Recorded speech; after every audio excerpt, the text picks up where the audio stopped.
साथीहरू काट्नु चाहिँ मैले मार्नु चाहिँ मैले मारेको होइन।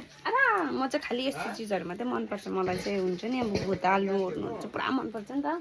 मार्नु चाहिँ मैले मारेको होइन नि। फेरि तपाईँले भन्ला कि केटी भएर मार्दो रहेछ भने मार्नु चाहिँ मैले मारेको होइन।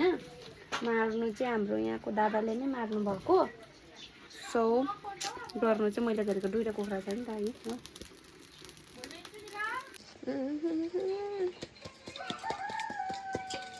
दुईटा छ मासु हुन्छ नि आफ्नो फेभरेट हुन्छ रहेछ नि त मासुहरूमा पनि। कसैलाई फिला कसैलाई के मनपर्छ। मलाई चाहिँ एकदमै दामी पखेटा मनपर्छ। त्यही लागि मान्छे पनि पखेटा त्यस्तो छु हो त्यस्तै त भन्नु होला नि होइन। हो गाइस मेरो चाहिँ यो हुन आँटेको छ। मलाई यस्तो कामहरू पुरा मनपर्छ नि त। मार्नु त मैले मारेको होइन तर यस्तो भुटार्नु ओर्नु चाहिँ साह्रै मनपर्छ।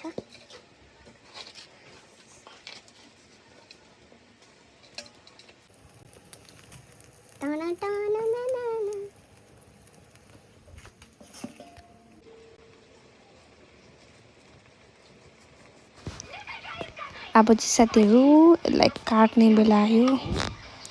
के कसो हुन्छ भिडियोलाई हेर्दै गर्नुहोस् होला।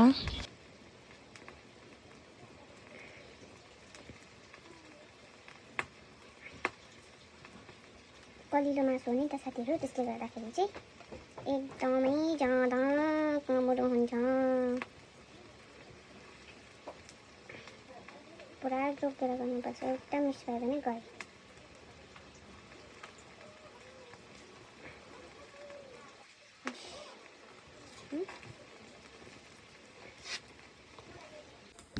साथीहरू मासु पनि काटकुट पनि भयो हो। अब यो सब काटकुट गरेको यो आन्द्रापुरी चाहिँ धुन्छु।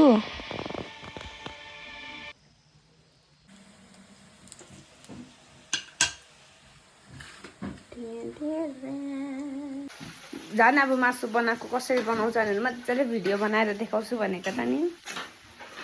मासु बनाएको चाहिँ भिडियो गर्नु बिर्सेछु। यस्तै छ।